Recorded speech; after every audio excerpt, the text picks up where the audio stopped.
M R Rajkumar ഇപ്പോഴത്തെ അവസ്ഥ എന്താ? അതിദയനീയം. അദ്ദേഹം ആർക്ക് വേണ്ടി വിടുപണി ചെയ്തോ, ആർക്ക് വേണ്ടി ക്രിമിനൽ പ്രവർത്തികളിൽ ഏർപ്പെട്ടോ, ആർക്ക് വേണ്ടി നീതി നിഷേധം നടത്തിയോ, അയാൾ തള്ളിക്കളഞ്ഞിരിക്കുന്നു. അയാൾ എന്നെ രക്ഷിക്കും, എക്കാലത്തും ഞാൻ ശക്തനായിരിക്കും എന്ന് കരുതിയത് വെറുതെയായി. കാരണം അതിനൊക്കെ അപ്പുറത്തേക്ക് ദൈവത്തിന്റെ ഇടപെടലുണ്ട്. അദ്ദേഹത്തിനെതിരെ ആഭ്യന്തര അഡീഷണൽ ചീഫ് സെക്രട്ടറി മുഖ്യമന്ത്രിക്ക് റിപ്പോർട്ട് കൊടുത്തിരിക്കുന്നു. ആഭ്യന്തര അഡീഷണൽ ചീഫ് സെക്രട്ടറി വിശ്വനാഥ് സിൻഹയാണ്. ആ റിപ്പോർട്ടിൽ പറയുന്നത് എം ആർ അജിത് കുമാർ പൂരം കലക്കി ഔദ്യോഗികമായ കൃത്യനിർവഹണം തടസ്സപ്പെടുത്തി നടപടി ഉണ്ടാവണമെന്നാണ്. അതിന് കാരണം പറയുന്നുണ്ട്. M R Ajith Kumar ADGP ക്രമസമാധാന പാലന ചുമതല ഉണ്ടായിരുന്നപ്പോൾ ഔദ്യോഗിക ഡ്യൂട്ടിക്കായാണ് തൃശ്ശൂരിൽ പോയത് പൂര സമയത്ത്. അപ്പോൾ അദ്ദേഹമാണ് അവിടുത്തെ ഉയർന്ന ഉദ്യോഗസ്ഥൻ. അദ്ദേഹത്തിന്റെ നിയന്ത്രണത്തിലായിരുന്നു പൂരത്തിന്റെ നടത്തിപ്പ്. അങ്കിത് അശോക് എന്ന കമ്മീഷണർ അദ്ദേഹത്തിന്റെ ഉത്തരവനുസരിച്ചാണ് പ്രവർത്തിച്ചത്. അവിടെ അങ്കിത് അശോക് ആളുകളോട് മോശമായി പെരുമാറിയപ്പോൾ അവിടുത്തെ ചുമതലയുണ്ടായിരുന്ന മന്ത്രി രാജൻ എം ആർ അജിത് കുമാറിനെ വിളിച്ചു പറഞ്ഞു, ഞാൻ ഈ രാത്രി മുഴുവൻ ഇവിടെയുണ്ട്, ഞാൻ നോക്കിക്കോളാം എന്ന് വാക്കു കൊടുത്തു. എന്നാൽ പിന്നീട് പൂരം അലങ്കോലമായപ്പോൾ, പൂരം നിർത്തിവെക്കേണ്ടി വന്നപ്പോൾ, വെടിക്കെട്ട് തടഞ്ഞപ്പോൾ, ജനങ്ങൾ ബഹളം വെച്ചുകൊണ്ട് തെരുവിലിറങ്ങിയപ്പോൾ അജിത് കുമാർ മുങ്ങി. മൊബൈൽ ഫോണും സ്വിച്ച് ഓഫ് ചെയ്തിട്ട് സ്ഥലം വിട്ടു. മന്ത്രി വിളിച്ചിട്ട് ഫോൺ എടുത്തില്ല.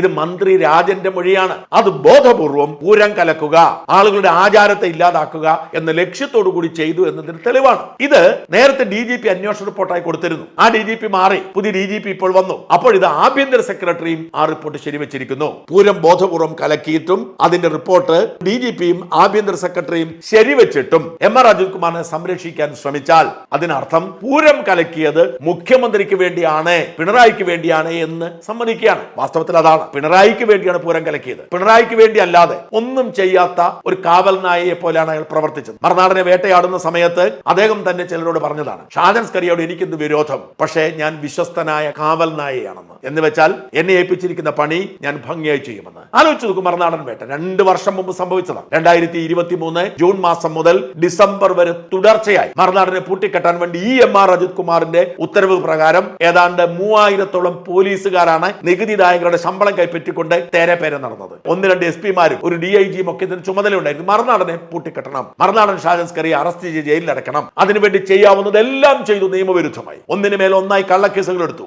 5-6 സംസ്ഥാനങ്ങളിൽ എന്നെ തേടി പോലീസിനെ വിട്ടു. എന്തെല്ലാം വൃത്തികേടുകൾ കാട്ടി. മറുനാടന്റെ ഓഫീസിൽ ഇരിക്കുന്ന മുഴുവൻ കമ്പ്യൂട്ടറുകളും പറക്കിക്കൊണ്ടുപോയി. അത് പോട്ടെ, ഈ കേസുമായി ഒരു ബന്ധവുമില്ലാത്ത മറുനാടൻ ജീവനക്കാരുടെ വീടുകളിൽ പോയി അവരുടെ മൊബൈൽ ഫോണും കമ്പ്യൂട്ടറും പറക്കിക്കൊണ്ടുപോയി. ഇതുവരെ തിരിച്ചു കിട്ടിയിട്ടില്ല. അന്ന് ആ റെയ്ഡിന്റെ ഭാഗമായി വീടുകളിൽ റെയ്ഡ് നടത്തിയപ്പോൾ അവിടെ എത്തിയ പോലീസുകാരൊക്കെ മറുനാടൻ ജീവനക്കാരോട് പറഞ്ഞു, നിങ്ങൾ രാജിവെച്ചു പോകൂ, ഞങ്ങൾ വേണമെങ്കിൽ വേറെ പണി തരാമെന്നാണ് മുകളിൽ ഉത്തരവാണ്. ഈ വൃത്തികേട് മുഴുവൻ ആസൂത്രണം ചെയ്തത് ADGP അജിത് കുമാർ ആയിരുന്നു. അന്ന് മനസ്സുകൊണ്ട് കരഞ്ഞു പറഞ്ഞതാണ്, ഇയാളുടെ നാശം കണ്ടിട്ട് മരിക്കാൻ അനുവദിക്കാവൂ എന്ന് പ്രാർത്ഥിച്ചതാണ് ദൈവത്തോട്. അത് തന്നെ സംഭവിച്ചിരിക്കുന്നു. ഇന്ന് അയാൾ വിടുപണി ചെയ്ത മുഖ്യമന്ത്രി അയാളെ പുറംകാലം കൊണ്ട് ചവിട്ടി ആറ്റിലേക്ക് എറിഞ്ഞിരിക്കുന്നു.